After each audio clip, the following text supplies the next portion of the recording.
Hey, Dr. Blessman, how you doing? Absolutely fantastic, doing terrific. Awesome. I see Justin being in the UK. He's in the UK. He's working tonight. I think it's 2 o'clock in the morning there. But I've been seeing the pictures he's been posting on Facebook of his adventures in UK. Good. And he's been wearing his air tamer. So I'm really thrilled about that. So he is the well-traveled snap. person. There you go, with his air tamer on. I'm happy about that. So we have Elizabeth in the room. Linda's here. Hi, Linda. Mine's iPhone. Don't know who that. I don't recognize that name, but welcome.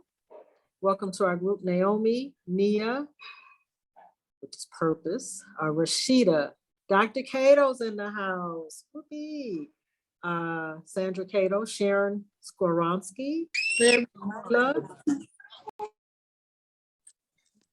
Dr. RV are all in the house tonight. I am so glad to see all of you, grateful and thankful that you are joining in for tonight's conversation. The importance of situational awareness. Oh, there I am. I can see myself now let me switch to the gallery view. So I can right, because your view, Doctor, is your view. I can see who else is here tonight. Elizabeth is here. Thank you. I can see her face. Yay. Sometimes it's nice to see people's faces. Okay, I'm not gonna make people get right. They don't want to get on camera. I know it's been a long day. you might be zoomed out, and all that. So so Michelle, I'd like for you to pull up. You have the link, still have the link for the COVID tracker, correct? I should be. It should be in my history. Yeah, I heard the news this morning. I know you did. Let me look at my history. If I send it to your phone, will that be a quick way for you to get it? No. Hold on. Right. Okay, if you share screen with me, I think I have it pulled up on Safari already. But let's not worry about. I'll get to that in a minute. Okay. Well, yeah. Let's go ahead and pull that up if we can. If you have it, let's go ahead and pull it up. Yeah, doctor, give me a second. It's coming. I need to just find it in my history. It's here. So. Okay, great. So I guess people have heard the news that President Obama, yes, even President Obama tested positive for COVID. Okay, and you probably wonder, how can somebody of his stature, and all this, and all the stuff that he's got around him, how would he end up getting COVID? I'll tell you. At some point,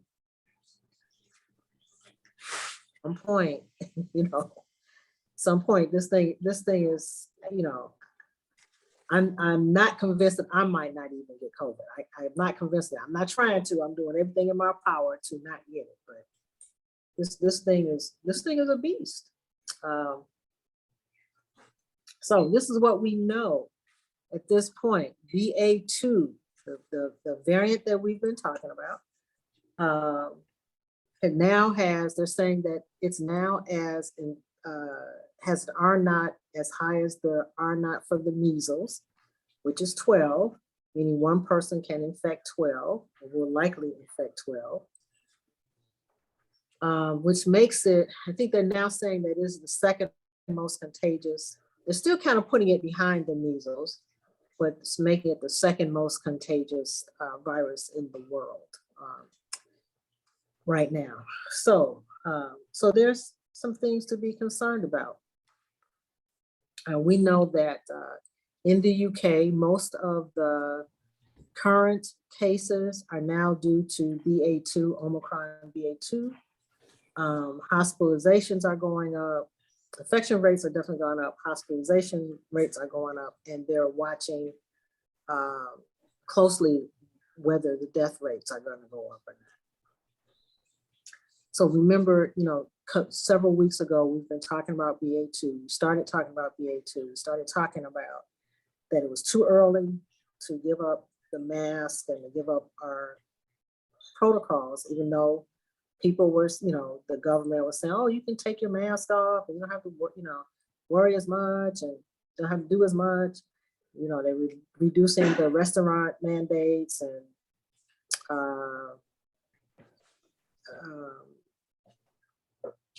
and all of that. And it turns out that, and we talked about 2 weeks ago, we talked about the fact that the UK was going to be a big experiment because they had no mask mandates, they rolled back everything. And now you're going to see what it looks like when you have Omicron BA2 roll through a population. So it's not hard to follow what's going on in the UK. You just hit UK COVID and you'll get all the, the stories will pop up. They're already talking about the increase in hospitalizations. They're already talking about the increase in infection rates. And I'm presuming, at some point, it takes about 30 days for, if COVID, it takes about 30 days for people to actually, on average, I know this is kind of morbid, to die from COVID. So we should be, in the next week or two, we will be seeing what the death rates really are from Omicron BA2. And the other thing we're going to be able to see, because I think UK is one of the most vaccinated countries in the Western world, we're also going to be able to see how much protection it really does or does not, the vaccines provide, how much protections the vaccines do or do not provide. Okay, so this is the link to the COVID tracking data, the variant data. And I think we put it in the link actually in our chat the last time that last week. And I want you to know, I'm going to go through some dates. So on 2/12, which is, yes, you got your, yep. Omicron BA2 was at 3.9, and at 2/19, it didn't go up that much. It just went up a little bit. They still say like 3.9, 3.8. And then at 3/22,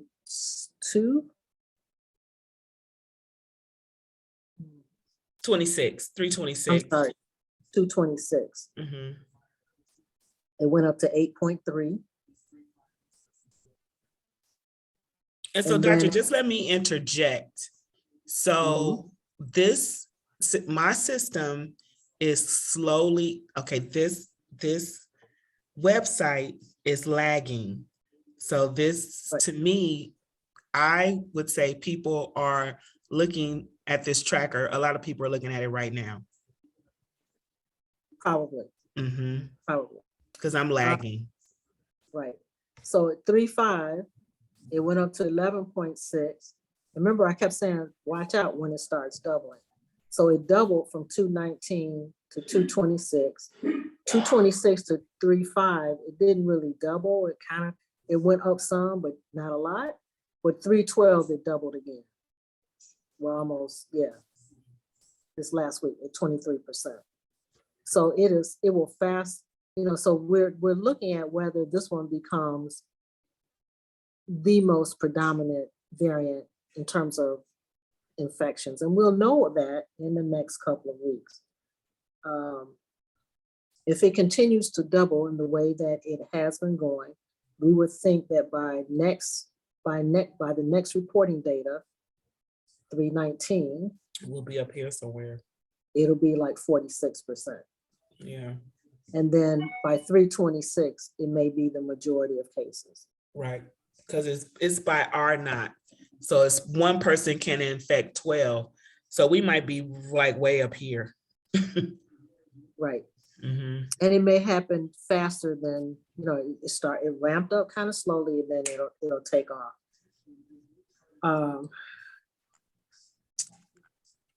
So what does that, what does that mean in terms of our ability to be able to predict, what's getting ready to happen?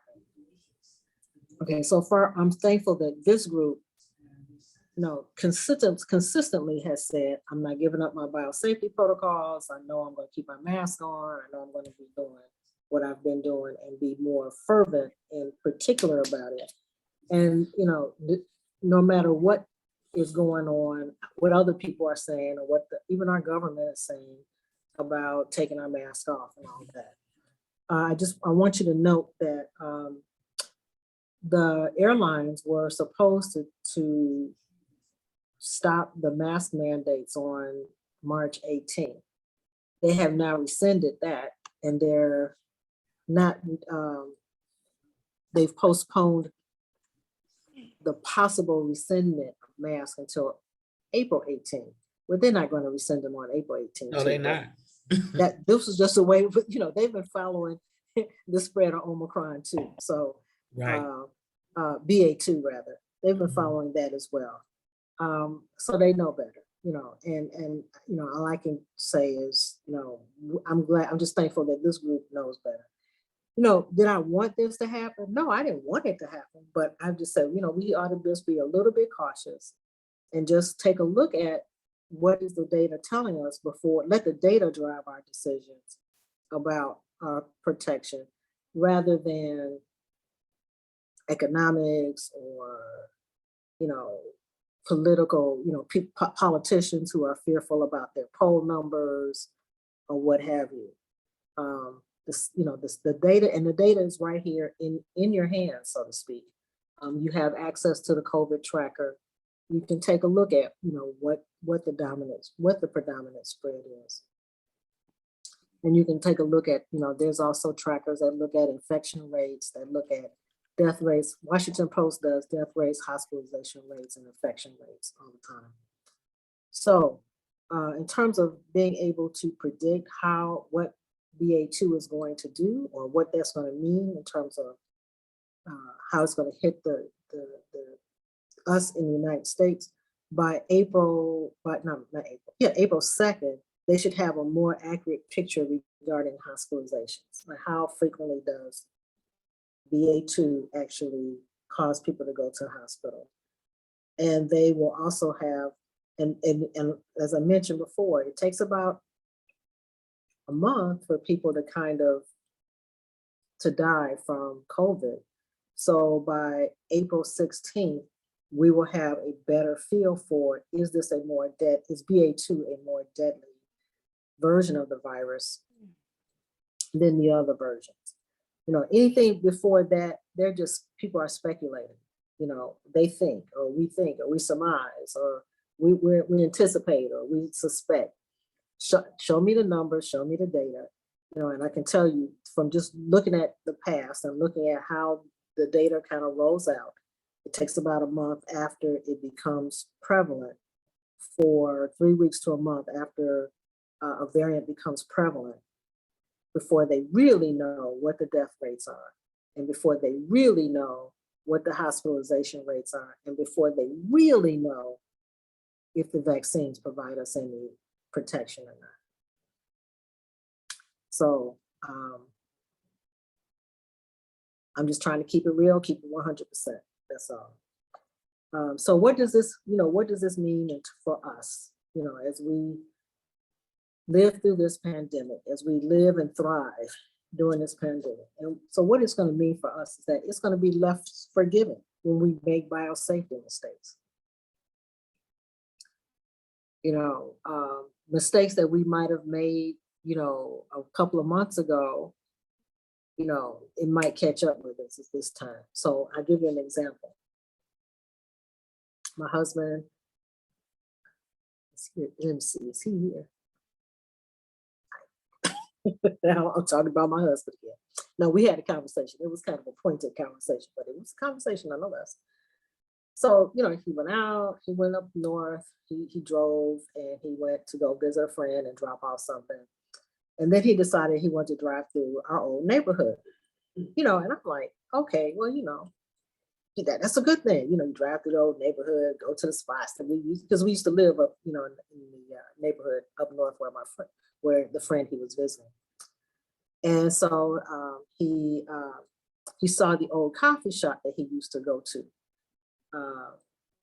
And he decided he was going to stop at the coffee shop. Now he had his mask, had his living guard mask on, and he put on his skin guard before he left. So he went into the coffee shop, looked around, then he decided to have a cup of coffee. Now it's not like a big open space, but he tells me. So first I asked him, did you have your ionizer with you? Oh, no, I didn't have my ionizer with me, but I wasn't near anybody. And I was like, okay. Okay, and so that's what I mean by situational awareness. You know, sometimes we want to do stuff that's spontaneous. You know, I mean, it was spontaneous. It was like, oh, I saw the coffee shop I used to. Let me just jump in here and get my favorite coffee and, support this local business that I've always supported before when I used to live up here. I get it. I totally get it. The spur of the moment sort of thing. But, understanding that if you are indoors and you're taking your mask down, if you're indoors with other people, mask down, ionizer needs to come on. And so sometimes situational awareness might mean, I know I like to do spontaneous things. I'm just going to have my ionizer with me no matter what, because that just keeps me, I'm going to be like the Boy Scouts. I'm always prepared. Okay. Got everything I need. So when so situational awareness can mean, understanding and knowing something about who you are. Are you the kind of, because he wasn't the kind of person that would say, oh, dang, I don't have my ionizer, so I'm gonna walk out the coffee shop and not get anything. His way of modifying it was, I'm just not gonna sit next to anybody. Well, you and I and the people in this, on this call, we've all had that discussion about, well, it's not really about there's a myth about the social distancing. Social distancing only protects you if you, from the big droplets, the large droplets when somebody sneezes either at you or near you, but it doesn't protect you from aerosolized spray, particularly if it's in a restaurant where aerosolized spray, mist, can travel through a restaurant from back to front. It can travel, 25, 50, 75 feet. So so that's why we talk about having the ionizer when we're in a restaurant space, because that keeps those aerosolized particles away from your breathing space. So, so that's important. It's going to be, this version is going to be less forgiving than the other versions. And so we have to be just much more diligent about following through on our biosafety protocols and being much more diligent about our situational awareness. We're out, if we're out socializing more, there's always the like right now, I'm a member of Alpha Kappa Alpha, and there's a Central Region conference that's happening this week and this weekend. And I know that there'll be lots of people out there, and some people have masks on, and but people want to take pictures and all that. And that's one of the reasons why I definitely have my ionizer. It's like, yeah, I want to take pictures too. And I'm just, sometimes I may not want to take, although I have a really cute pink and green mask that goes with the pink and green blouse that I have, but there might come a time. Thank you, Miss Shirley. Miss Shirley Walker made it for me. When I might want to take my mask off, and that's when I'll be glad that I have my ionizer on, because that is like having a mask on without having a mask on. People can see your face.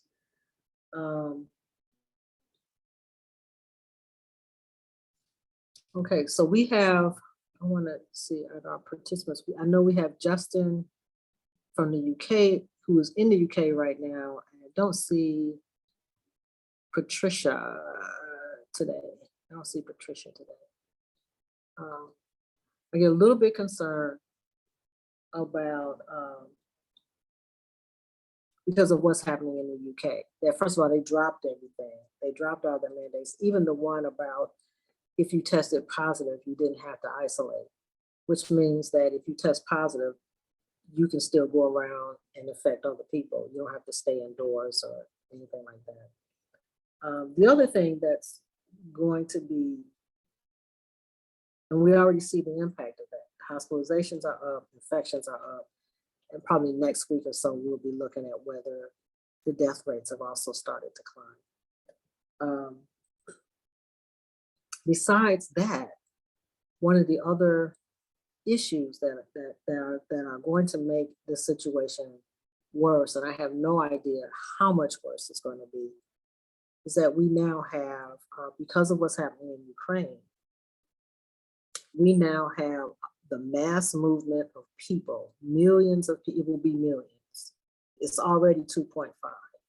This is already creeping up to be one of the top, I think, 4 or 5 mass migrations of people in recorded history. So it's moving into that, in that range. It may become number 2 very shortly. If this goes on for another week, it will definitely be, there will be closer to 4, we're going to be talking about 4 million people who will likely be migrating to another place. And of course, these folks are not necessarily concerned about, they're just trying to get out of there. So they're not trying to grab, PPE, And when you looked at the train stations, you saw some people had masks on, some people did not, most did not. We know that what we learned from the Spanish flu of 1918 was that troop movement certainly was one of the reasons that caused the spread of the Spanish flu in World War II. And they were talking about 50 to 100,000, 150,000 troops that moved.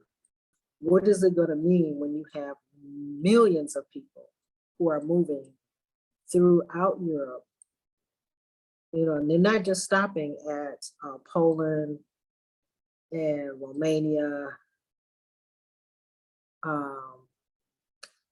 in the other countries that surround Ukraine. They're going towards Italy. I think the UK just opened up and said that people from Ukraine could have 3 years of housing for free or whatever. So there's going to be an influx of people that are going to come and go into all of the countries of Western Europe. And that is going to present a health challenge. Not only is it going to be a humanitarian crisis, but it's also going to increase the health challenge that we're facing right now. And I have no idea how that's going to play out. So let's take some questions, and then let's get into a discussion about spring break, Easter, Coachella, and milestone birthday parties. Okay, so I'm going to take a look at the chat.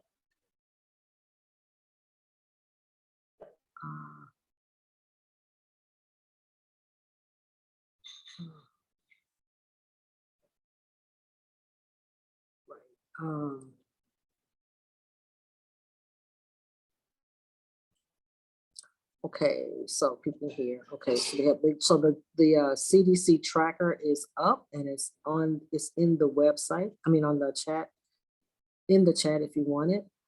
Christy, yes, the codes are working for SkinGuard, and the code still works. I think we updated.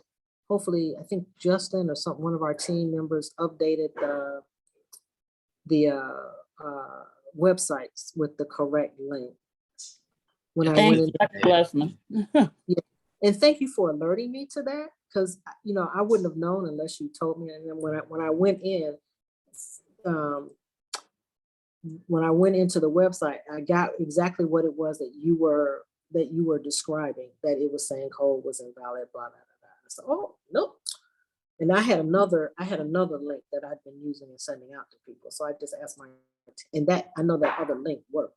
So I just had my team, get rid of the old link and put in the link that I had that I knew worked. So I'm glad that worked out for you. Awesome. And thank you for informing us and letting us know. that was amiss, you know. So anytime you run into any issues or anything in terms of the links on our website, please let us know. Let us know as soon as you can. Okay, so Elizabeth, can you tell me a little bit, true that, but also true for the EUA vaccines? What do you mean? What do you mean, true that? That we're gonna learn how the vaccines work? Hang on, Elizabeth? sorry. Yeah, hi. Yeah. I didn't get there fast. Yes, in fact, technically, we're still in a phase 3 trial, which requires informed consent to take the vaccine. And in the same way that there are long haulers now who are actually infected, more and more seems to be coming up on VAERS about adverse events from the vaccines themselves. So there's just, I mean, long story short, there's so much we don't know in each case. I mean, like you're saying, we don't even know what the outcome for Omicron is going to be at this point with regard to like hospitalization and fatality. So that all I mean is that there's a lot unknown about adverse events from the vaccines. That's true. We don't know what all the complete adverse events, but I tell you, so I was listening to something today about, and this guy was talking about, I shouldn't just say this guy. He was complaining of, you know, he was talking about the adverse events and why it wasn't nice, but there was a legitimate complaint, you know, in terms of why didn't we know this earlier? Why wasn't the information given out earlier, dispensed earlier? But at the same time, you know, when you, oops, not that Karen, it's another Karen. Okay, I'm not finding it quickly. What was the gist of it? Basically, you know, he started off by saying where there was like 1,426 associated deaths with the vaccines. Okay.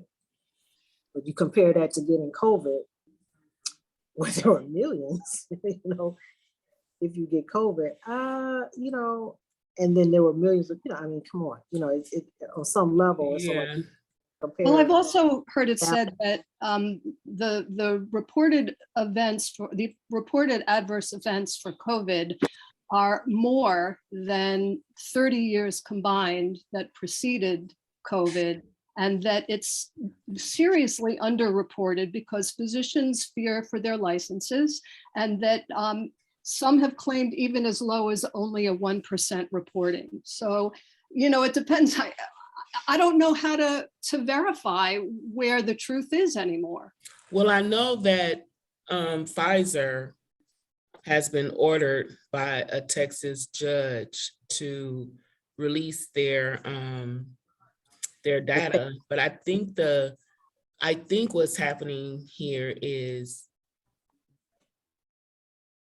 we didn't know or have the, you know, scientific information that people who suffer like with sickle cell should not get the vaccine.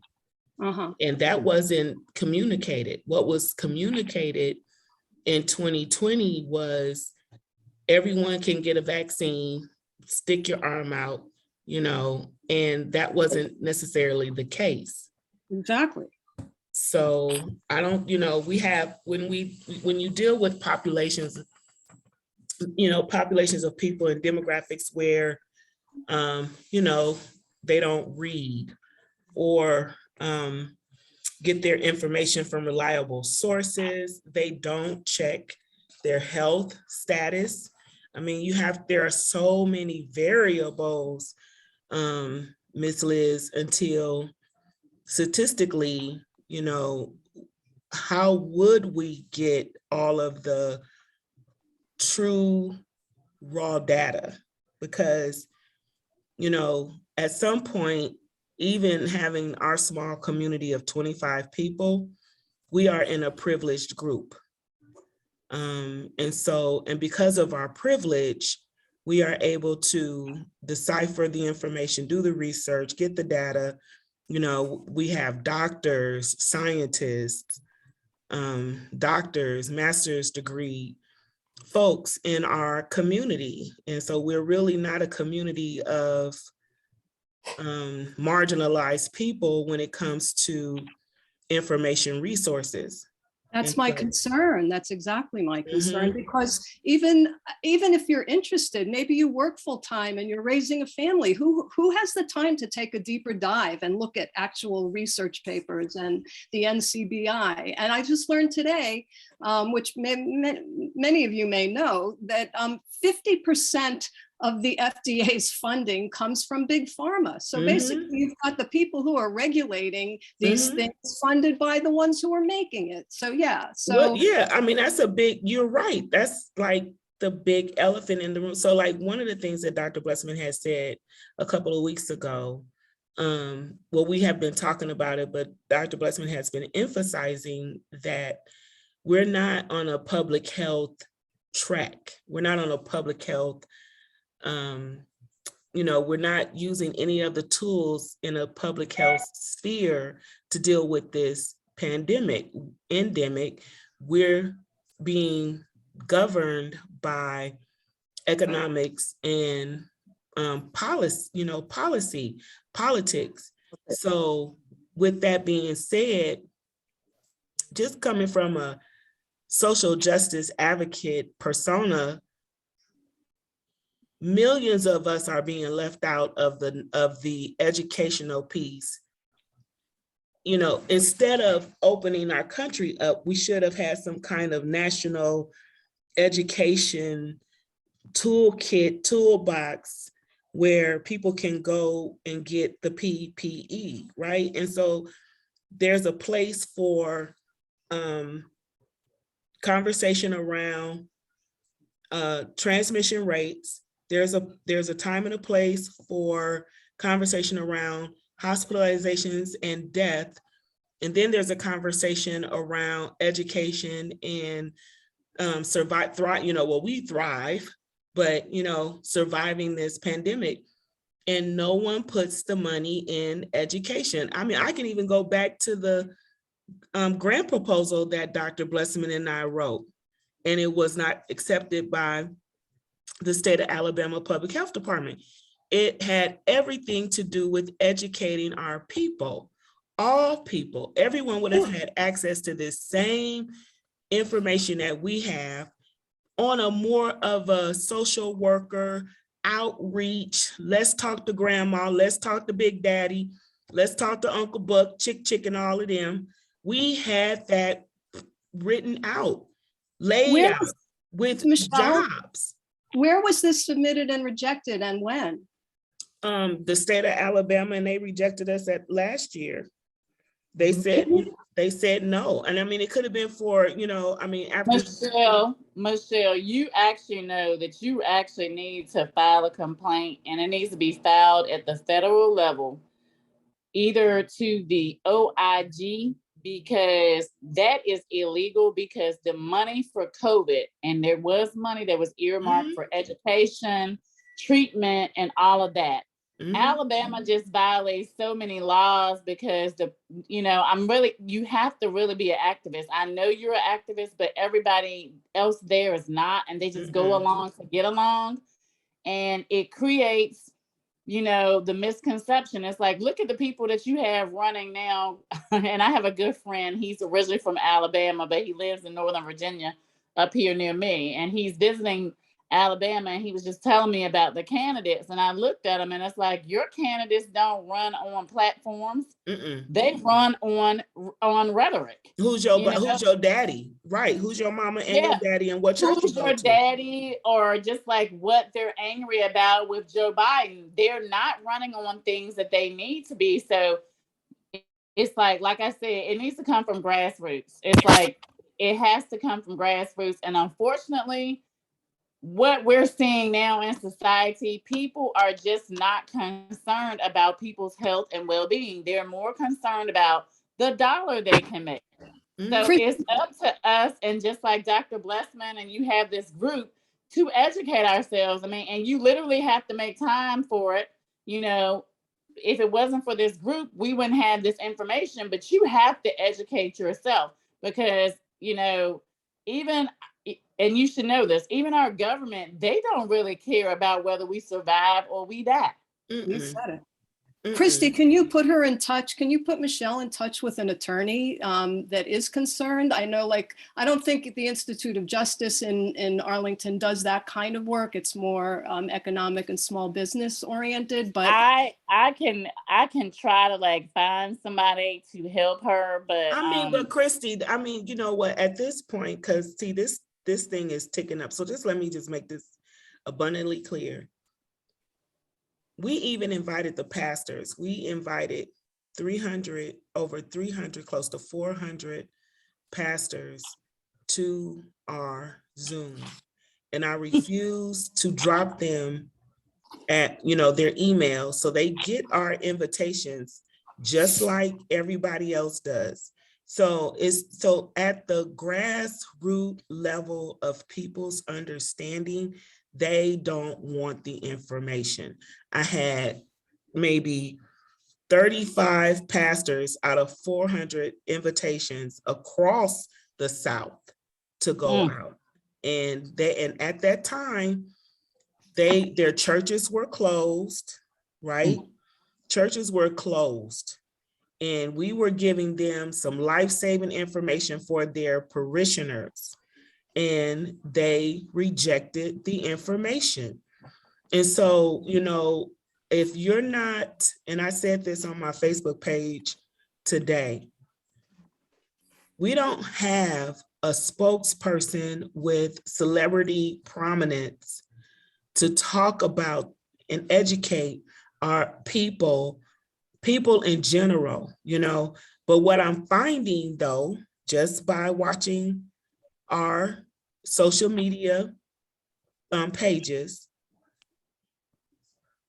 3 months ago, when we used to post our events on Facebook, we had at least 10 to 15 hecklers.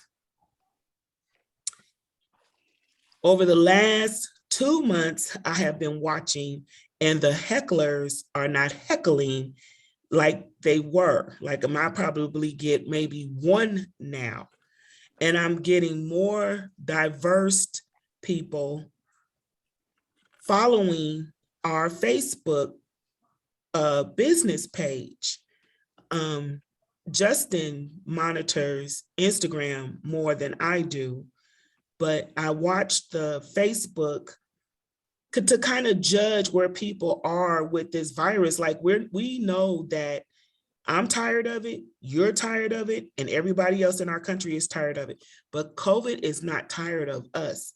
And people want more reliable information. And Miss Liz, I totally agree where you're coming from. But like I said, being a social justice advocate, I understand, you know, the demographics of people who are just completely distracted, right? They distracted because they can't pay their rent, they can't pay their car note, they got these kids, you know, half the time they're going to school, half the time they're not. And who has time to find out how many Black men, right? Because Dr. Blessman brought that to the table last week, and that has shook me since. Like, I haven't talked to her about it, but just the mere fact of knowing that Black men die at a higher rate than anyone else with this virus. And so if Dr. Blessman has that research, everybody at the top has that research. So why do you need the police to kill us as much when, or, you know, Black men, when the virus is taking them out just as fast? So we are really dealing with layers and layers and layers of harm. And so the harm reduction that I can just bring to the table, because I've tried to talk to people in masses and they don't want to hear it. But I understand what you're saying, and if there's any way I can help you with the education piece, please let's be in touch because it's critical. it is. Okay, so I take a different approach than Michelle does. Yeah. Okay. Yeah, because Because I don't focus on the people that don't no. want to hear it. You know, it's like I say it once. Those that want to hear more, they will come back for more. Mhm. And those that don't want to hear They more, won't come back. I leave them alone. I leave them alone. And then you got your Uh, Dr. Rowland followers.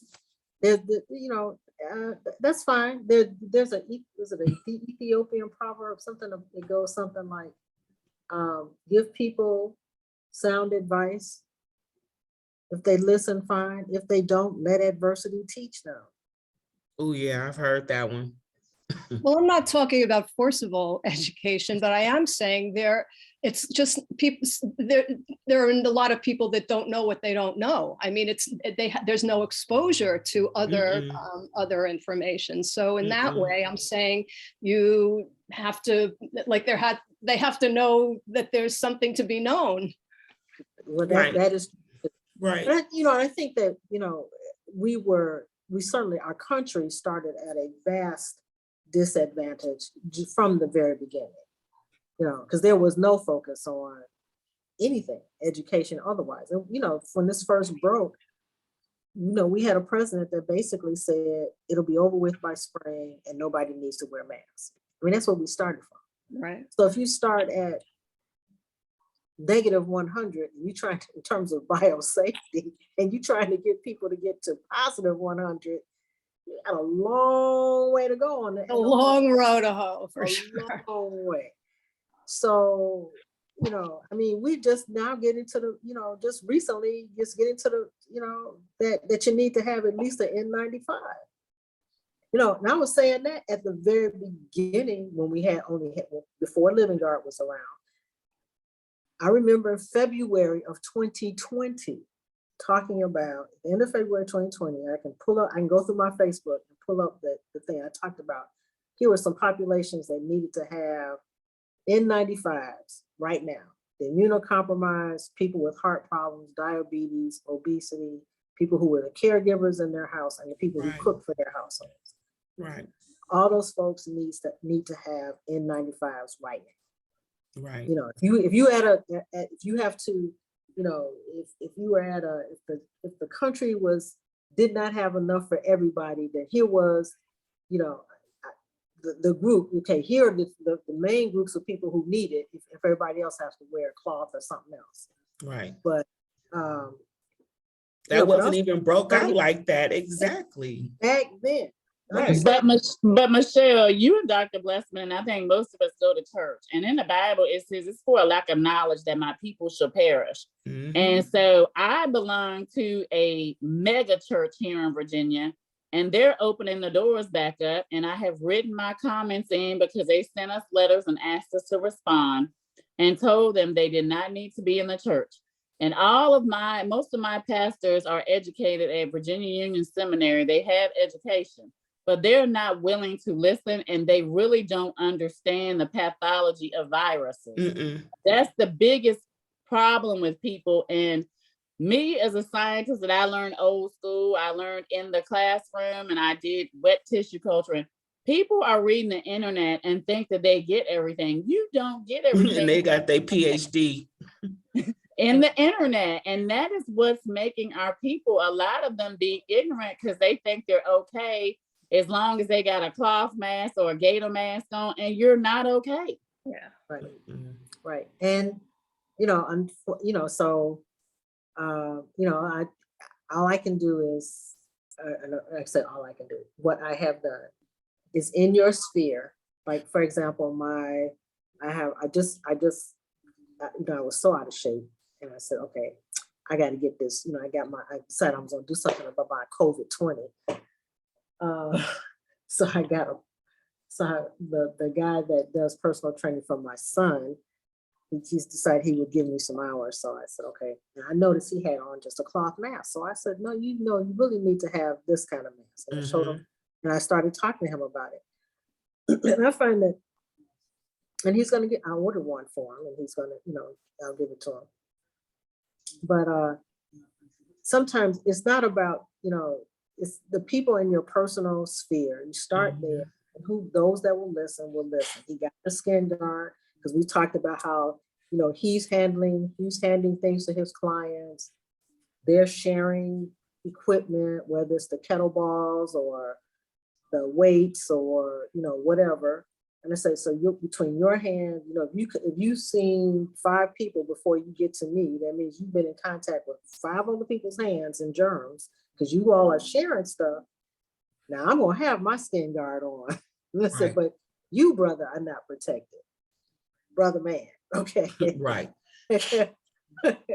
and he got it immediately. He bought several bottles of skin guard for himself because he understood that.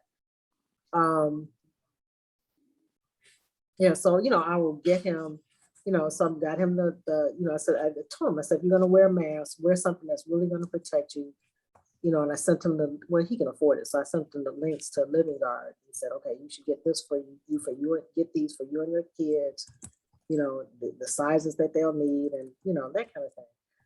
You start with those who listen and will, be an example, and just start with those who will listen. There have been times when I've had my air cave out and people have asked, and I just use that as an opportunity to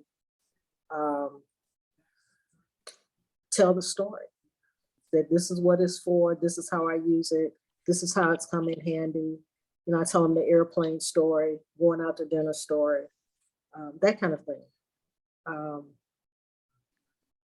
And so, I try not to let my spirit get infected by those who don't want to hear, because there are many more people who do want to know, and who are there and are open and receptive to the information.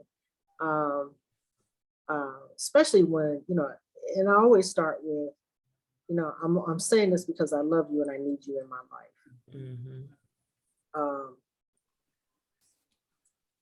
And that opens the door for having a more fuller conversation. So that they can hear you. So I can hear you. Now, does that mean that my minister at my church, has he listened to what I had to say? No.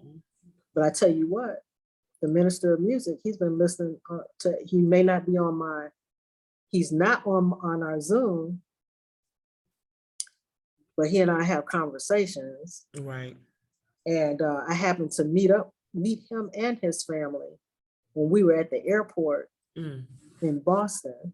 He just happened, I was coming from Martha's Vineyard. He happened to be dropping off his oldest son at Berkeley School of Music in Boston. And we just happened by per chance, serendipitously, meet up in the airport. And I pulled out my air cave and told him what it would do. He had all his little family around me in this air cave. Okay. And then he made sure that all of our seats got changed. So we were all sitting together. I said, oh yeah, because you're in my bubble, you saved. Okay. I don't know what's happening with these other people. Oh yeah. So I think that those are the kinds of things that, are opportunities that just by being a model, that people will be open to it, be open to the conversation. And we're going to have to, I don't say we're going to have to, we will be challenged by the folks in our own community to share the information with them, but we want to be with them. So, we have opportunities that are getting ready to come up in the next few months, whether it's, we got spring break coming up, we got Easter coming up, there's Coachella coming up. Miss Shirley Walker's got a milestone birthday party that she's planning that's coming up. I mean, those are every opportunity that you have, that when you engage with somebody, is an opportunity to either teach or reinforce what it is that you know. So when I go down to Miss Walker's apartment and I have on my air tamer and my mask, and then I get into her place, I can take my air tamer off because I know she got, or mask off because I know she got air purifiers all over the place. And you know, we help reinforce using the bio. She helps me, we help each other to reinforce the usage of the biosafety protocols. And that's Right. helpful. Right. And I also know that you're going to be in situations, and we're also about situational awareness, where you're going to be in situations where everybody is not necessarily going to be open to or mindful or about the protocols and the need for them. Mhm. I think last week I talked about what my son's school wanted to go to on a field trip at the Adler, and one of the parents wrote in and said, well, if the school was going to make the kids have wear masks, you know, I'm not going to have until the school changes its policies, I'm not going to have my child participate. You know, I took that opportunity to teach, you know that, right?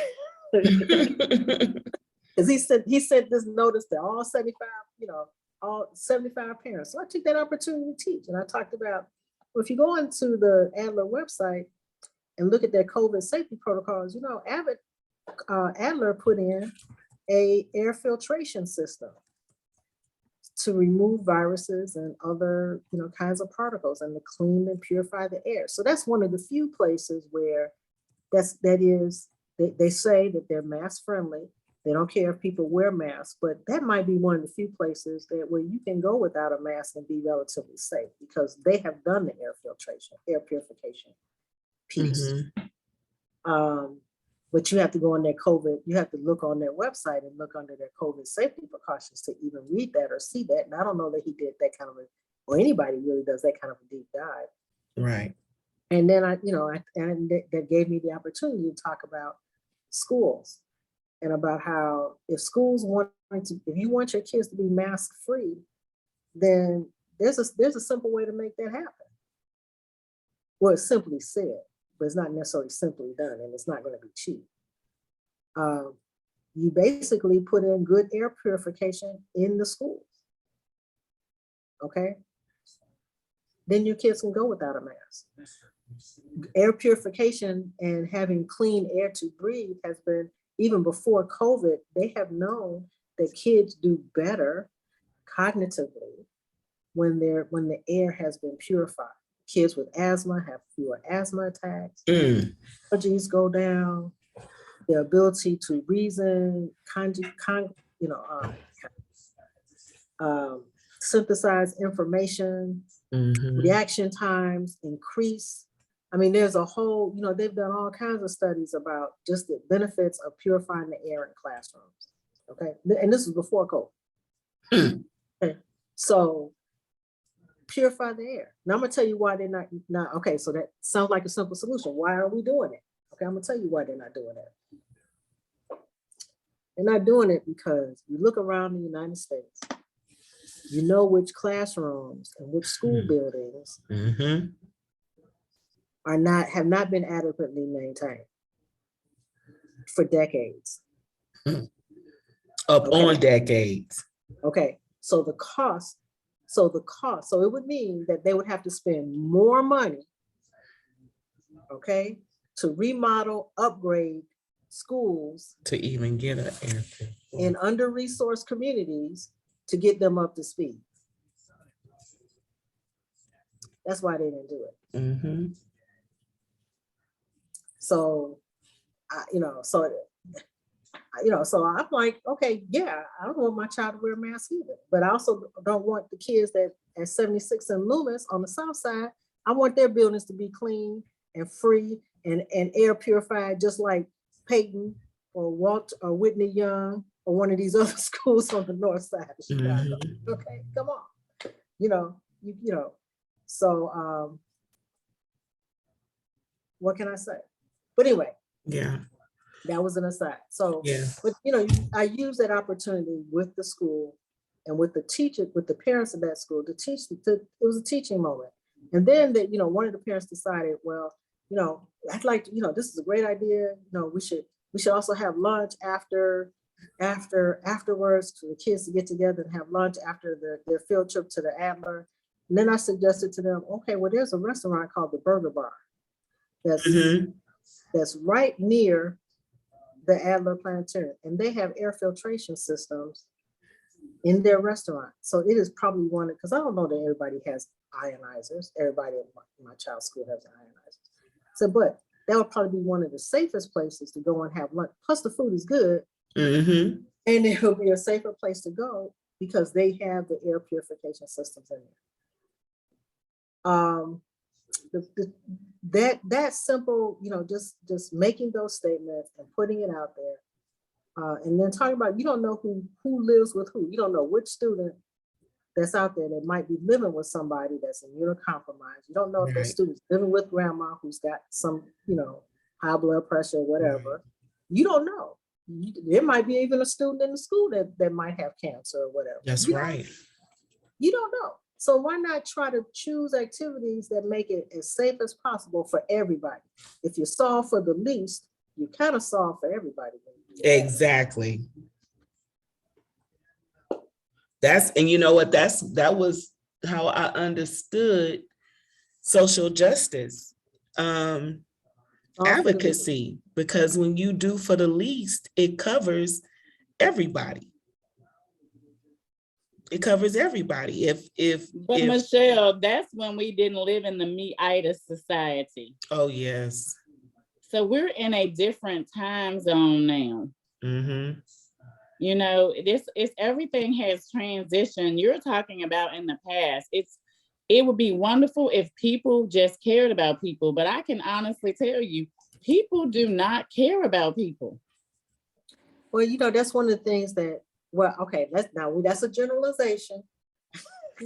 I'm saying everybody. I'm not saying everybody, Dr. Blessman, don't take that, but it's just because when you say it like that, they kind of like puts a clamp on it. No, it's not everybody, but there are too many people who don't care about other people. Exactly, and there are too many people that are in power that have the ability and the resources to make a difference, and they really are not concerned. And that's where it goes to hold your congressman accountable.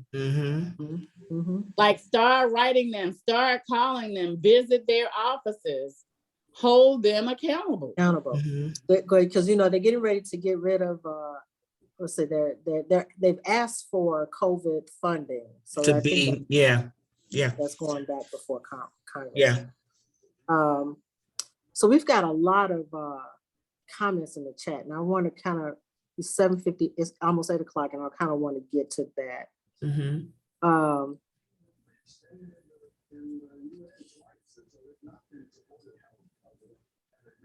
Okay, so, Elizabeth, you made the comment, it's also important to consider how virulent, perhaps many will be affected, but many fewer will be hospitalized or die. Well, we don't know. We will know after March 26th when the cases are, in the 80 to 90%, when 80 to 90% of the cases are BA2. That's when we'll have a better sense of how the death rate. Right. The death rate and the hospitalization rate is. Well, and then Christy brought up an important point, which is regardless how virulent it is, none of us need to be affected with the virus because scientists and doctors do not know the extent of the damage it does to our internal organs long term. Yes, and we have, I don't know, nobody has been publishing the data because we've been focusing on hospitalizations and death. Nobody's been posting the data on long-term COVID. How many people have been sick for 3 months, for a month or more, or 3 months or more with long-term COVID? And the only data that I've seen, or the only research that I've seen on the studies related to the no smell and no taste, and they are, finding that it's on what is the genetic, not the genetic, the DNA, but the chromosomes. They're finding that this is, tied to a particular chromosome. But what does that mean long-term for those people who couldn't smell or taste for over, 3 months. Michelle, I did find a study, and I'll get it to y'all next week, that it was about they actually found evidence like 6 months down the line that the COVID was still living in people's GI tract. Okay. Yes. Okay. Mm-hmm. So that's what I mean by virus, and viruses do lay dormant in people's systems, and then they can reappear. Right. And they reappear with a more fierce, ugly head. So it's, Right. so it's like there are too many unknown variables here. And the safest thing is what y'all are telling us. Wear your mask, practice your biosafety protocol. Do not stop doing that stuff. You can't. But with the telltale sign, and I think Miss Paula put it in the chat, is what China is doing. Amen. Does anybody have any more information about that, or broader information? Paula, are you on? Miss McNair, are you still here? Yeah, I am. It was an article that actually, let's see, it popped up on CNN, Mm-hmm. my CNN news feed, and then it also popped up on another news feed, and they were talking about that they expect their infection rate to go up to 3,000 cases a day. Oh, MG. Yeah. And I'm trying to see what other news feed. And then my mom said that she saw it on the news yesterday. She lives in New Orleans, but she saw it on the TV yesterday. And it was an article in their newspaper talking about it, about the shutdown because of the numbers in rising in China. And so, it's like we are following what we're usually about 90 days out from whatever's flowing from China into the US. But realistically, they're not going to publicize that too much because they're not willing to shut down the economy because of the money. Well, I heard it today, Miss Paula, that China is shutting down, quarantining few cities that they said about, China has about 1 billion people. Yeah, they talk, this one said orders 51 million, Lord. 51 million to lockdown. Yeah. Yeah, right. So, I've been to China before, and so first of all, it's a country where you're not going to socially distance. That's impossible. Right. There's too many people crowded up, especially in the cities, crowded up in the space that it's just really impossible to socially distance. I mean, they're just up on, they're all up on you. So that's, that is a problem right there. Second of all, they have their sewer systems, even if you're in like Beijing, any of the main cities. I mean, they don't have Western style toilets. Okay. For the most part. I mean, there's a few, like we're accustomed to going to a toilet, right? Right. Over there, you might go to a restaurant and the bathroom might be literally a porcelain plate over a hole. Oh, okay. Literally. And I mean in the city. And I don't necessarily mean like in a bad restaurant. I mean, it could just be like in your, fairly, and all the, what can I say? When we went to China, our guide basically made it clear that she was only taking us to restaurants that had Western toilet accommodations. Okay. Wow. There's a lot of them that don't. It's just a plate with a whole, overall, a plate to show you where you put your feet and you squat and sit and do what you gotta do. Oh, wow. So Dr. Blessman, when we're talking about that, because I went to Italy some years ago, you have to remember that nobody has modernized medicine like America does. Their medicine and how they practice, except for maybe England, is totally different from us. So their Yeah. sanitation habits and all of that, it's gonna be different. So it's quite different. I mean, China probably has it, but you know, they do more of trying to prevent the spread, and it's, you know, it's just sad. I agree with Miss McNair with that article. I put another article on there for y'all to look at, that COVID has been linked to brain shrinkage. Oh, Yeah. wow. Yes. Significant brain shrinkage on top of that. I mean, what was Wow. it, 25%? It was significant. It is. It was a significant amount of brain shrinkage. And there are periods of developmentally, there are periods of our lives when our brains do grow, but that's usually like from 0 to 6. And then there's another growth spurt between the ages of 13 and 26. So you don't grow, once you become an adult, you don't grow any more brain real estate. What you got is what you got. And you can't afford to lose any of what you have. Right. Truly. Truly. This is just situational awareness. Yeah. So we will be studying the impact of COVID and long-term COVID and what it does to the human body over. I mean, we will be studying that. That will be a source of study for the rest of our lifetime, Mhm. because they'll be looking at the long-term impacts. They already know that, like, there's some things like they think Parkinson's might have been tied to earlier cases of polio in some people, Mhm. or or that whole, or that could be the polio vaccine. I don't know. Mhm. But we are going to, there will be some long-term impacts, both to the vaccine and to COVID. Mhm. We can almost guarantee that. And Yeah. this will be something that'll be studied, like I said, the rest of our lifetime. Dr. Blessman, this is Karen Richmond. One of the Mhm. biggest problems that they're starting to see now is damage to the vascular system. The COVID Yes.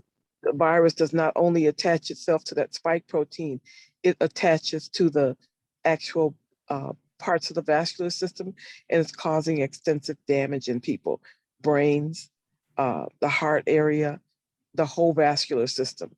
So that's something they're finding out, and it's pretty bad. I know people that are having multiple surgeries because of this right now. And it's happening 3 months to a year from their first bout of COVID. It's happening after the fact when they thought they were okay. Wow. Every reason to want to be protected. But there's a lot of reasons to not to do everything within your power to try not to get it. Try not to get it. Yes. Well, we're supposed to live and thrive, despite this pandemic. So, so who's got, it's 8:10. What are we doing? What are people challenged with in terms of situational awareness? What are people challenged with? Things that they would like to do but want to do it as safely as possible. Any questions, thoughts, ideas? I just want to add, it's nothing that we haven't already said. My daughter's traveling, and I'm going with her to be to actually watch them. But I have concerns myself going, not knowing what this new B2 is going to be like, and where I'm going to Dominican Republic. So I have a concern. I have my ionized, I have my ear purifier, I have my ear cage, skin guard, my antiviral mask. I definitely got I got Jesus in front of me and behind me. There you go. And Okay, so well, you got, just a concern, but I'm going to go. And you got everything that. Well, first of all, you got Jesus before you and behind you. So that's number one. And then you've got all the man-made tools that one can have. And so it's a matter of just using them. You start off your day, you're traveling. So before you leave your house, put on your hand guard. If it's like when I traveled to Hawaii, it was a 15-hour travel plus the time to get to the airport, and then plus the time to get to my final where I was dropping off my bags. So I knew I was going to have, this was going to be a 20-hour travel day, right? So I put on my handguard. I know that I'm going to have to reapply it every 4 or 5 hours. So I made a mental note of, what time I need to reapply my handguard. So I didn't have to worry about my hands. Because think about all the things you're going to do when you get into the airport. You got to touch the kiosk. You got to get your ticket. You're going to get on the escalator, maybe get on the handrail to get to your gate. You're going to touch the handrails on the seat at the gate when you sit down. You're going to touch the handrails on the airplane when you sit down, all those things. So that's why you put on your handguard and just make a note, okay, what time? You have your mask. Okay. The ionizer or the air cave, you use that when you need to take your mask off. Because if you're traveling for any, like I was traveling for a length of time. So at some point I knew I was going to have to eat. So that's when I pulled out my air cave, turned that on so that the air around me was purified while I ate. An ionizer, you can do the same thing with an ionizer. So, I leave them both on. Should I not leave them? If I go out, I have the ionizer on my neck and then I have the air cave as well. So you keep them both on? Okay. You don't need to have both of them, but you need to have one or the other. Okay. Definitely on the, in the airplane, I have my ionizer on all the time while I'm on the airplane. With the air cave? You don't need to have both, but you do need to have, if you're taking your mask off, you have to have one or the other. Okay. So, not everybody, if you got an air cave, use the air cave, because that one we know kills COVID. Like, and nothing within 3 feet of the air cave is going to have viral particles in it for sure. Okay, it's definitely going to be purified. So if you have the air cave, use it. Yeah, I laugh because I use the air cave. I'm thankful and I'm grateful that you. Pardon? I said I have all three. I have the air cave. I have that first one y'all talked about, the little air purifier, little white one, and then I have ionizer. I have all three on, but if I don't need them all on, I'll just cut some down. Yeah. So the ionizer, because the air cave, because it lasts for 3 hours on a single charge. I only use it when I have my mask off. And then, I put it on, eat, take my mask off, eat, do whatever I'm going to do, then put my mask back on and then turn the ionizer off. I mean, not the ionizer, the air cave off. I typically will, on a plane, wear my ionizer and my living guard mask. Yeah, me too. I'm just. Okay. The ionizer and the mask. I don't need the air cave. Okay. I travel with everything. Because,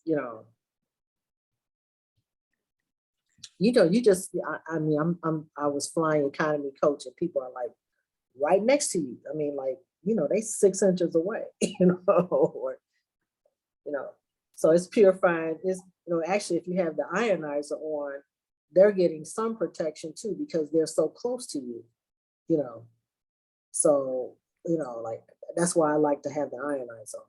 Like, I don't want anything in my, in my personal space. I don't want any germs in my personal space. So I keep the ionizer on the airplane. So those are the kind of things. I'm sorry. My other concern is going back to work. I don't know when my job is going to pull us back in. I know they are. And so they sent out an email today saying that, the virus is down and we're doing good in Georgia and South Carolina. And we don't have to worry about the mask. I'm like, what are they put on something from CDC? I said, okay, they're losing their mind.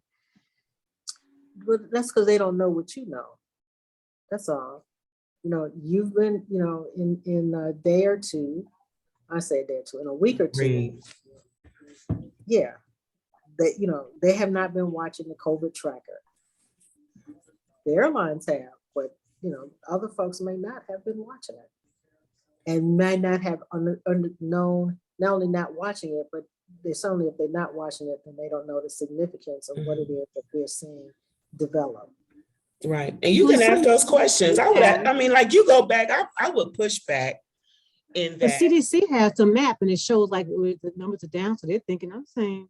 It's what is ticking up. They said it today. It's ticking up. And one of the ways that they are finding that is upticking is from the wastewater.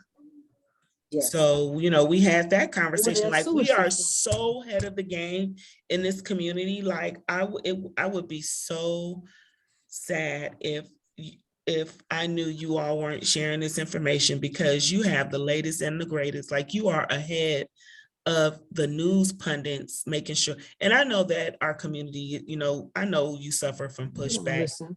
but keep talking, you know, because if you would have said something to somebody about this wastewater 3 weeks ago, they heard it on the news today. And then they're like, dang. Okay, wait a minute. Let me, speaking of that very issue, I talked to the commissioner, one of the commissioners for the Chicago, you know, sanitation system, water management system, lives in my building. A year ago, no, I say fall of 2020, I was talking to her about wastewater. Her eyes glassed over. She was like, she no, I did, like, you know what I was talking about. Wow. Not a clue. What are you talking? What do you mean? And she's the commissioner of our waste management. So, like, you know, we you know, way ahead of the game. Way ahead of the game. Now I have to admit, Dr. Rowland was the one that told me to watch the wastewater system. I mean, you know, some of the information he's posted has been. So it's a good start. It was laid a good foundation. I mean, you have questions now, like you can ask questions. Well, what if you're immunocompromised? Because answer it, you know? Yeah.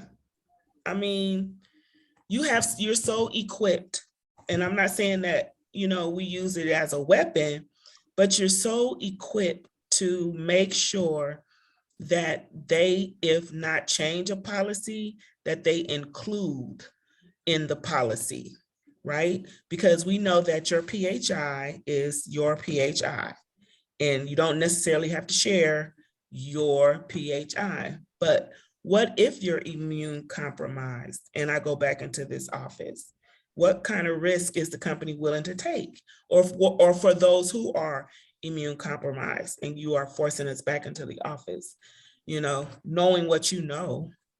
I mean, when you know better, you do better. And then I know there's another saying for this, but, you know, I know this is just a tiny bit off topic, but I had to handle a bill yesterday.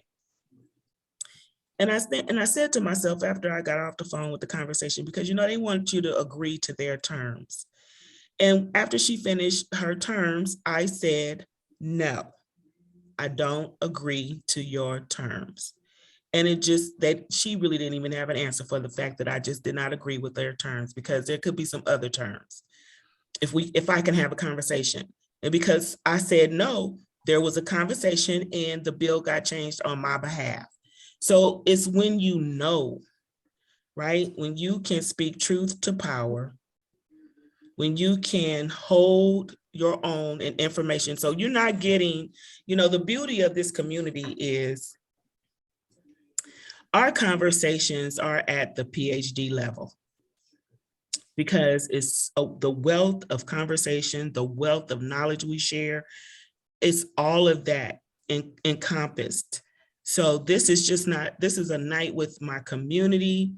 We thrive in our lifestyles. We know, well, you know, not that we weren't protecting ourselves, but sometimes you just get, you can get COVID because it's out here. And so, you know, the beauty in, you know, in recovery is that you know about it. Human in, you have your oximeter, your thermometer, your skin guard. You know that we have to, you know, quarantine in the house, cleaning the bathrooms. That's the beauty of this community, is you know what you know, you got it, that is down packed to a science. You have your product. If you don't have your product, skin guard, Justin put the link in the chat to the website. So if you need some more Skin Guard, we got the link fixed so that you'll get your discount. Make sure you get some more because you're gonna need it. We're gonna need this stuff. Your Living Guard mask. Let me How go do we back. know y'all got the, how do we know that y'all got what y'all supposed to get when we buy them? The what's that, Renee? How do we know that y'all are getting what y'all supposed to get, you know, when we buy them? The Skin Guard, people I'm not worried about. I've been working with Okay. them for over a year. Okay, good. Just Mhm. to make sure. Oh, I use my product, Renee. I test it No, out.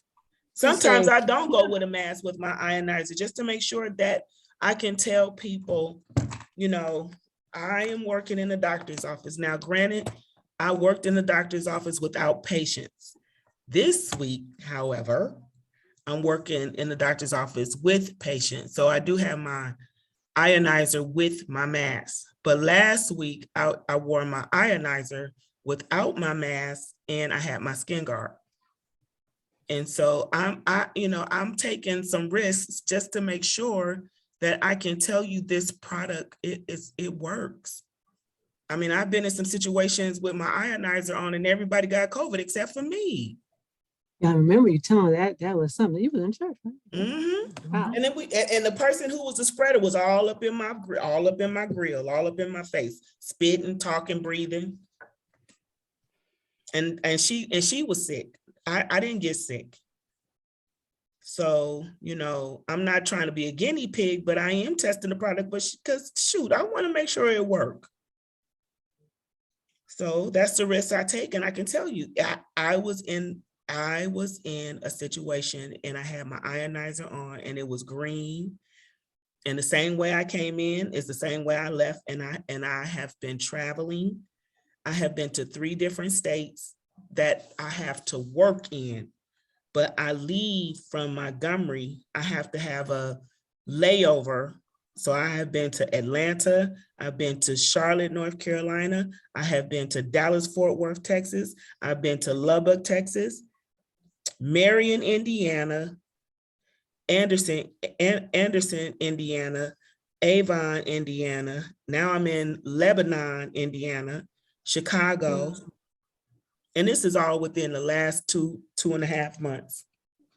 Right. So she's doing a lot, you're doing a lot of traveling. A lot of traveling. So you gotta, And you see, know, my job is freezing to travel, but when I do, I would have to go to North Carolina and South Carolina and Georgia. Those are 3 states I have, and I'm not looking forward to go anywhere, really. But that's good to know. but I'm not, because I have traveled and even gone to, I think I mentioned that I took my family and I went to the Netherlands and we left. We flew out the day that the United States gave a travel warning about not going there. But they had we had all of our tools. And this is the good story was, my child and I, we were out, we were when it was time for us, when we took that spontaneous break to go inside to go get some coffee, to go get some hot chocolate, we had our ionizers on, and everybody around us were like, well, "What is that?" And we took the opportunity to teach them. He took the I opportunity know. and got Oh, some that's good. people. Very good. Yeah, my 13-year-old and Good. He's learning. and next thing I know, they were telling me that, oh yeah, we ordered our ionizers too, and we ordered our Skin Guard and da. I said, yeah, because we ain't playing, okay? We're not trying to get this, all right? I do share with people. They look at me like I'm crazy, but I share a few of them. I send a text and I send them to them. I don't know whether they get it or not, but yeah. Oh, so Bob and Toya and Bob, Toya Howard is one of our community members. She is in the Honduras, I believe. She and Bob, and they're on a cruise. Now remember, everybody thought, oh, we can't get on a cruise. Even Dr. Rowland was talking about, oh, we can't get on a cruise. Girl, we figured out how to do that safely. Girl, they've been cruising all winter. Okay, they're snowbirds, so they leave Chicago and they go to Florida. They do their cruises out of Florida, and then they hang out with their family down in Florida, and then they go on another little short cruise. They've been doing like these week-long cruises week 10-day cruises, and and then she's sending me back pictures, and you can see her with she and Bob with their ionizers on. Okay, they got their skin guard, they got their mask, they got all the stuff that they need. And as long as not only do you have what you need, but also knowing the other part about situational awareness is also knowing when to use it. When do you need to pull it out and use it?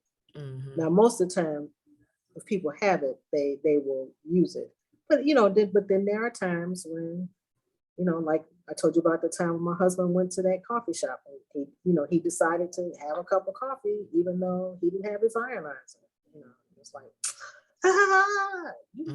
as many times as I've told you, you need to have your ionizer on. Mask off, ionizer should be on if you're indoors with somebody. Period. The end of the story. Period. Period. But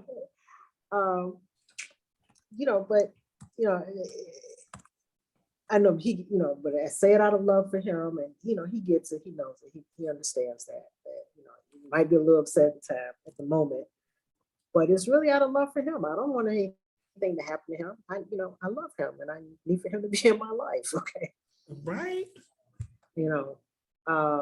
But I also want him to enjoy life. I wanted him to be able to, to really enjoy those kinds of moments. So if you take your ionizer with you, then, you can be spontaneous. I know it feels, okay, I don't have any good analogies for that. So Okay, Dr. Westman, I went on the link to the skin guard, and the only code that works is if you use the Auset-48, and they're still not giving it to us at that rate. All the rest of those codes don't work. Wait a minute. Are you on our website? Yeah, I used the one that he just put in there, that link. I went off the website and Okay. I clicked on because that. I put in Auset-10 and it worked. Auset-10 doesn't work. Auset-24 doesn't work. The only one that works is Auset-48. No, that's wrong, because you have to order 48 in order for the 48 to come in. Okay, exactly. So with the 24, when I tried to order 24 and I tried to order 25 and 26 and use the Auset-24, it said this code does not exist.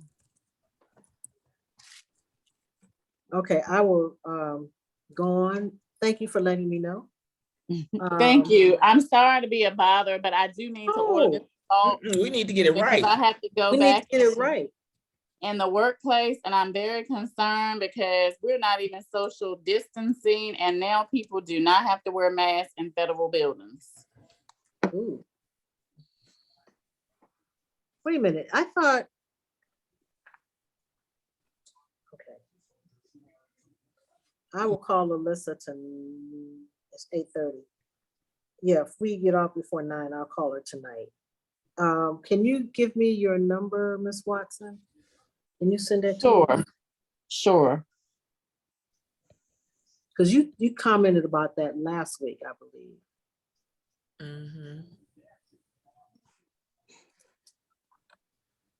Christy, send your can you, I know I have it, but with me being traveling, I can't, it's hard for me to go between. You want to send it to you too? Your email address again. Okay. Please, okay. because it's just only because I got the company's computer. That's okay. I'll send it.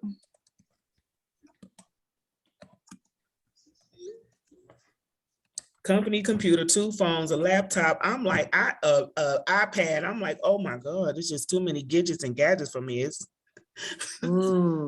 just too many. iPhone, it's too many. Thank you, ma'am. Okay. Yeah, thank you. So Karen is saying France's COVID infections keep rising. Is there a specific brand of ionizer to purchase? No, whatever, they come in all budgets. Like I got this one. Let's see, is it Renee? I think it was Renee. Sent me the link for this one. This is like $13. So I'm going to give these away at a party that we're planning. Oh, did you find it? Dr. Blessman, did you find the $13? Oh, you didn't share that 13. information. And it also But comes. Dr. Blessman, I have to caution y'all, if you know people have heart conditions, pacemakers, please do not give them an ionizer. Correct. They can't wear. Mhm. They cannot wear it. Kind of electronic devices in their body. They can't wear. Right. Right. So, and if they've had a heart attack, they don't need to wear an ionizer. It would be nice, but Yeah. they cannot. Yeah, I do give that proviso with when I, give them out. Yes, I do ask.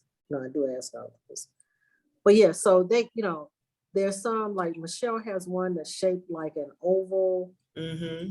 looks like an egg, and it's really kind of pretty. Somebody asked about one to wear. You can't wear it under your clothes. Mm-mm. But there might be a way to attach it to your clothing so that you can, if you're a bridesmaid. My goddaughter was in a wedding and she got like a really pretty one, decked it out. She put a few little jewels on it and then sewed it into her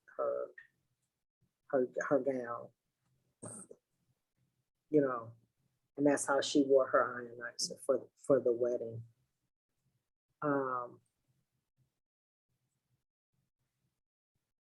Are most of them found that you all are getting on Amazon? Is that where you're seeing majority of them? Yeah, the majority of the ones that I've been finding, Yeah, mine's I've from gotten Amazon. them off of Amazon. Okay. So they come, in range from $13 to $179. The air tamers are a lot more expensive only because they're rechargeable and they last for 150 hours on a single charge. Mhm. So it's a matter of, this one, this $13 one, I was kind of surprised because it lasts for, on a 2-hour charge, it lasts for 48 hours. So it was a really good, you don't find that many that will last that long and are that inexpensive. The air tamer has a sale right now for $99. Okay. Regular 140, I think it's 140, 150 is $99. Okay. Oh, okay. Well, Dr. Blessman, we are really at our hard stop time for our East Coast family. I know, including me, it's about 9:30, almost 10 o'clock, and the time has changed. But I do need to reach out, Dr. Rogers, Mr. Eddie Joe, Miss Liz, and Sister Marjorie Bolden. Be expecting to hear from me next week when I make it back to Alabama, because we want you to not just, there's some presentations, and then I know that we have some guest speakers, but I really want to weave in the eating healthy piece, because we're really going to have to ratchet up our intake to make sure that our bodies are good and strong, and incorporating some healthy eating. I know Miss or Dr. Rogers, she has a gentleman, I want to say he's a part of the functioning health medicine community, but he has some real good information for us too on vitamin intake, herbs, minerals, and who should and who should not indulge in certain minerals and vitamins and supplements. So I'm excited to hear what this gentleman has to say. He has a big following with this conversation. So I want us to hear what he has to say and, take the good and throw out the bad, or if it pertains to you, use the information. If it doesn't pertain to you, it doesn't pertain to you. But I think that it'll be well worth our time and our experience. I know Justin has someone coming on from the University of Southern California. She is an essential worker. She's a physician, and she's going to talk to us about what she sees at the hospital level. So inside of, California, they had a huge impact of hospitalizations and death, much like New York. So, and with her being a part of the University of Southern California health systems, she is really working with a population that, even though the access is there, they have a lot of access for indigenous people, indigenous people. And you would think that these people would, latch on to the education, right? But we're talking about sunny California, and people are way distracted with, 101 other things that they can be doing besides protecting themselves the right way. So she's going to talk about the impact on healthcare workers and the impact of what it's doing to our population as a whole. So I'm looking forward to that conversation as well. And we'll definitely keep you in the loop, definitely get those invitations out there to you. This has been a wonderful conversation. Situational awareness, knowing where you are, knowing who's in the room, where you're going, and understanding, like Miss Shirley says. Honestly, I love Miss Shirley, didn't get a chance to say a whole bunch tonight, but when she talked, boy, you better listen. She said she gonna pretend like everybody she come in contact with has COVID to keep that mask on. Keep that mask on. Amen, Miss Shirley. Amen. Yay. So that's it for tonight. I appreciate everyone. Dr. Blessman, thank you. Yeah, so Miss Christie was right. It is not working now. I just went It's into that not the link. not. Okay. I will call them and tomorrow, I'll email her tonight and Alyssa Schroeder and see what's going on. And I will contact you. And if necessary, we can do it the old fashioned way, and we can just take the order by paper if we have to. I can certainly put you with her and we can get it done that way. Okay. Thank you, Dr. Blessman, and thank you, Michelle, and everybody else for the wonderful information in this group. Please just stay vigilant and be safe. Absolutely. Yes. Please be safe. So, as we say, live and thrive, not just survive during Not this just survive. pandemic. Use your biosafety tools so that you can pretty much do all the things that that you enjoy doing, that you want to do. It doesn't have to, even this more virulent variant, doesn't matter. We're in good shape because we've had practice. That's right. So, use what you know, use what you got, and do what you know. Do what you know. All right. All right, Dr. Blessman, love you. Thank you, Justin. We're gonna get those You all. t-shirts made. Have our t-shirts. We thriving, not just surviving. Waiting on the t-shirts, Justin. Waiting on the t-shirts. I have the Waiting on best designs. team. Waiting on designs. I have the Gotcha. best team ever. Thank you for being in my life. Yes, I love ma'am. meet you. Thank you, team. Good night. I leave Indiana. I should be back in Alabama Friday night by 10 o'clock. Okay. And Justin, you're there until what, April something, right? Yeah, April 6th. April 6th. Mm-hmm. Oh, okay. Yeah, I'll be on your Facebook page, clicking your pictures. I ain't got to them yet, Justin. I'm finna get to them. Okay, they're up there. All right. Good night, Sister Bowden. We're gonna be reaching out, Dr.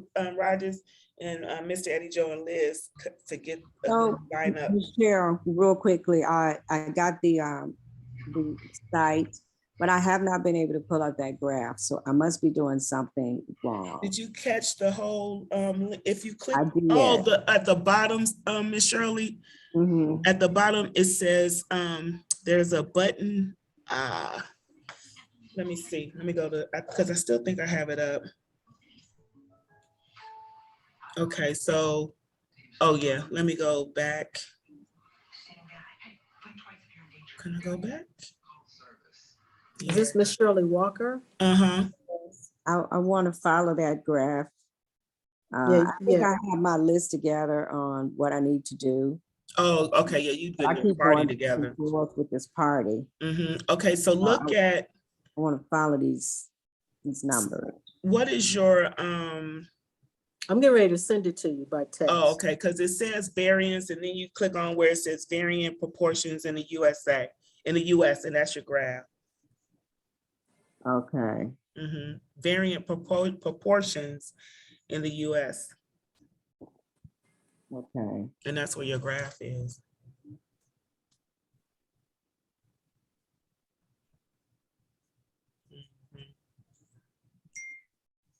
One day I'm excited, and the next day I'm like, You feeling a certain kind of way? I can only imagine.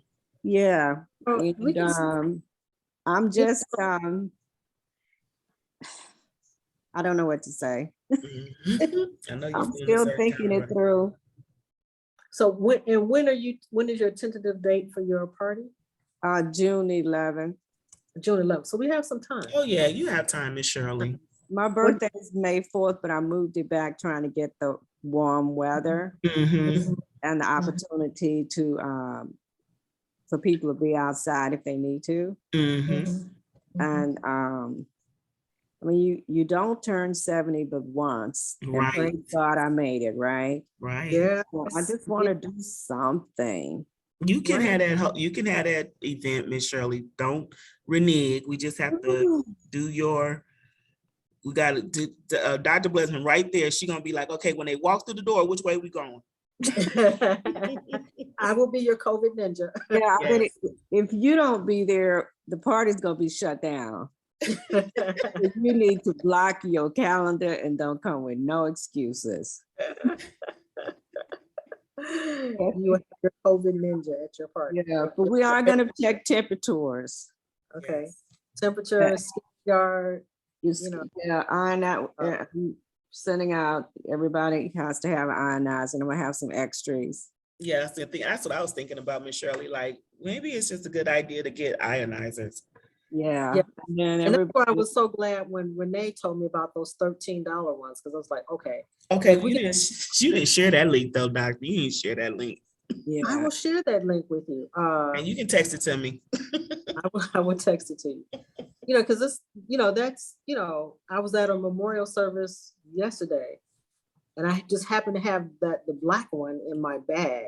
And the young lady, her stepfather passed away. And, she's got her mask on and, but sometimes taking it down. I said, oh, no, girlfriend. You need to just put this on. So if you need to take your mask off, you got some protection, because this is the kind of environment. These are, and I had my ionizer on. I shared it with her and explained what it's used for. But, when most people, unless people come to me before the memorial service, that's the best time to actually plan for the stuff. Because, because not on the fly, but, I am part of the planning for a memorial service that's happening on the 28th. Okay. And so we're talking about, okay, so before people go, we'll have somebody at the guest book station. Because most people, when they go to the funeral, the first place they stop is at the guest book station. Sign the book. Yeah. Sign the book. That's the place to give them their skin guard. So you don't have to worry about them the rest of the day.